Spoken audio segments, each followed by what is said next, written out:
1968ஆம் ஆண்டில் ஒரு விஞ்ஞானி 8 எலிகளை ஒரு பெரிய அறையில் வைத்தார்.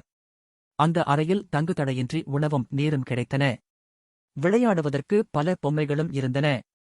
வேட்டையாடும் விலங்குகள் எதுவும் இல்லாததால் அது எலிகளுக்கு ஒரு மிகச்சிறந்த சூழலாக அமைந்தது. ஆரம்பத்தில் அவற்றின் வாழ்க்கை சுமூகமாகச் சென்றது, மக்கள் தொகையும் படிப்படியாக அதிகரித்தது. ஆனால் அதன் பிறகு அவற்றின் நடத்தை எதிர்பாராத விதமாக மாறத் தொடங்கியது.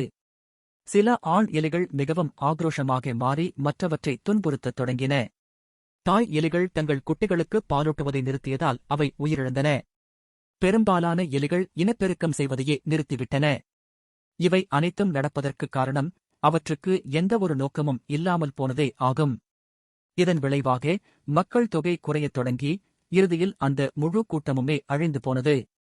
உங்களிடம் எல்லாமே இருந்தாலும் ஒரு நோக்கம் இல்லை என்றால் அவை அனைத்தும் அர்த்தமற்றவை என்பதை இந்த பரிசோதனை காட்டுகிறது.